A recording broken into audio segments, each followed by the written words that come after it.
Hello everyone and welcome to a brand new SXS video review, our very first one of this year 2016, and today we're taking a look at Animal Crossing Amiibo Festival for the Wii U. Back when it was announced that there will be a brand new Animal Crossing game for the Wii U, there was a lot of excitement until it was revealed that it was going to be a party board game, and well, expectations started to go low. But I was still pretty excited because in the end I really enjoyed games like Mario Party. I always enjoy them no matter how many versions are they, and I tend to really enjoy the most out of most games really. Unfortunately, I cannot say I found the same on Animal Crossing's Amiibo Festival. But let's talk about the game first and how it works. The game is, in the most simple way I could say, imagine Mario Party without the minigames during the board game. And you might say, wait, what? The excitement about the game is the minigames, basically, because that's where the competition really lies on. Well, unfortunately, that's not the case in Amiibo Festival. In this game, you're always on the board, and the main goal is to get as many happy points as you can get. Imagine like collecting the stars in the last Mario Party games where you have to collect the most stars and you win. Well, the happy points pretty much work the same way, except that you get all the happy points through the floors that you step on, whether it's a spot of losing happy points or gaining happy points, or some of them can just be earning money. The money bells in this case can help you get more happy points at the very end of a match. Think about, like, say the rewards that Mario Party gives you at the end of a game, and you could score some extra points at the very end and win luckily. Well, that's the goal with the money bells of Animal Crossing's Amiibo Festival. So you may be wondering, how does the game actually work? Well, it's actually extremely simple. You're simply tapping your Amiibo character, because it's mandatory to have an Amiibo character for the first player, and once you tap it you will roll the dice, and that's pretty much it. Just about 90% of the game is pure luck basically, because you're just rolling the dice and see what number you get and all the spots that you're gonna walk on, and that's what pretty much the game consists of. There is some charm in the game because once you fall in a spot, regardless of happy or sad spot, you will see a mini story of what made that character be happy, or what made that character lose money, or what made that character sad and lose happy points. Unfortunately, I wish I was actually playing the stories that they're showing me in those little clips instead of me playing this. I mean, yes, there's certain events that can help you fix a little bit your score, but they don't really offer much to really provide an interesting strategy.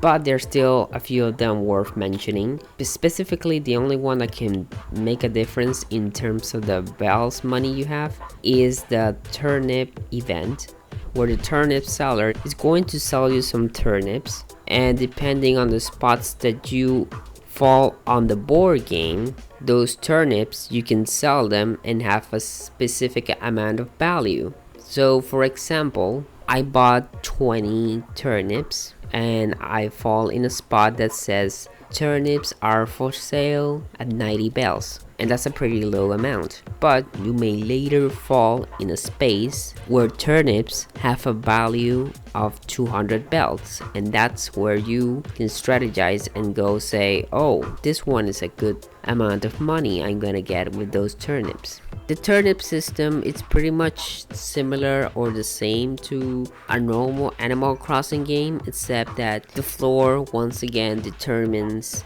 the value of everything. It determines the value of the turnips, it determines how much happy points you can get, it determines how many bells you can get. It's pretty much all about falling in the space that luck defines for you. There is other events like the Kitty Cat that gives you cards for you to use in the board game, but the cards are not really that much useful. They only give you like double dices, a specific dice number just to make sure you fall in the spot that you want to fall, but yeah, that's pretty much it to them. Like, it's not something deadly as it goes or switching between positions with another character. Like, there's not that much drama going on the board game either, like in Mario Party. And it's a real shame because the game itself has a lot of potential. Like, the fishing tourney event could have been so much cool because you get to compete with people on who will have the biggest fish in one turn, but unfortunately it's again all about rolling the dice, and wherever place you fall, that's the fish you're gonna get. You have no control of getting the fish at all, and it feels like a really missed opportunity too, because the graphics themselves look pretty darn amazing on a Wii U Animal Crossing. The visual presentation is really nice, and the game has a calendar. That's something I did not mention before. A normal game consists of playing through the entire calendar, so basically every single day of a calendar is a turn. A regular game of 4 players can take you around 1 full hour and a few minutes, but you can make the game shorter and decide how many minutes you have. The lowest amount is 30 minutes. Unfortunately, the timer itself is not very useful, I would say, because the timer itself just keeps on running even if you leave the game paused on a text screen. Like, you can just keep staring at the text and the timer just keeps on going and going. It's not very reliable either. When you start off the game, you have to mandatory play the month of your current date where you're playing the game, but later you can choose any other month so you can see different events and different seasons. Not much change, but it makes the visuals a little bit more interesting. And you also may be wondering, what about the Amiibo cards? Do they do anything during the board game? Not really, they don't really cause that much effect on the board game itself. The only thing that putting the cards does is that it makes the village around the board game have more people walking around and become more part of the stories that show up when you fall in a spot. The cards themselves are more useful in the minigame area. But before that, I want to say that the multiplayer on the board game, I thought it was kind of boring really, because you're just tapping the Amiibos. So basically everyone taps an Amiibo and they just pass around the controller. You can actually play as the 4 players by yourself if you want to. I literally just did that.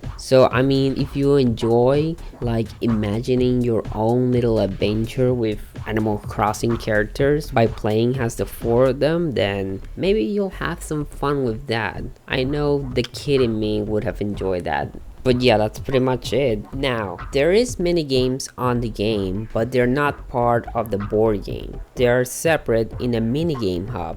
But be warned, the minigame hub where you can play minigames has to be unlocked, and this is unlocked by playing at least 2 board games in order for them to give you access to this area. Otherwise, you think that there's no minigames at all in the game. Anyway, that said, in the minigame hub you'll see a lot of the characters that you scan as an amiibo and characters that you can scan as cards. There's gonna be a couple of minigames that are unlocked by collecting cards that you collect by playing many times and winning in board games. Once you get enough cards, you can unlock a couple of those minigames. But are those minigames good themselves? Well, unfortunately, no. You play as the characters of the cards that you have collected, not a bad idea. But then you control the characters by tapping the cards into the controller, and that's it. Yes, I'm not kidding. As you can see on this minigame, you have to tap the character card that it indicates. It may seem like a unique idea at first, like in this whack-a-mole type of game where you just put all the cards of the characters that need to whack-a-mole, but then every minigame pretty much works the same and the board game's the same, tap tap tap. So yeah, overall, Animal Crossing Amiibo Festival has been a pretty huge disappointment for me. Even if I enjoy all Mario parties, even the rip-off of other franchises Mario parties, I can always have some fun with it. But here I'm just tapping and tapping and that's all I'm doing, and that's personally not fun for me. So the game gets a 5.5 out of 10. Thank you for watching this video review and see you next time.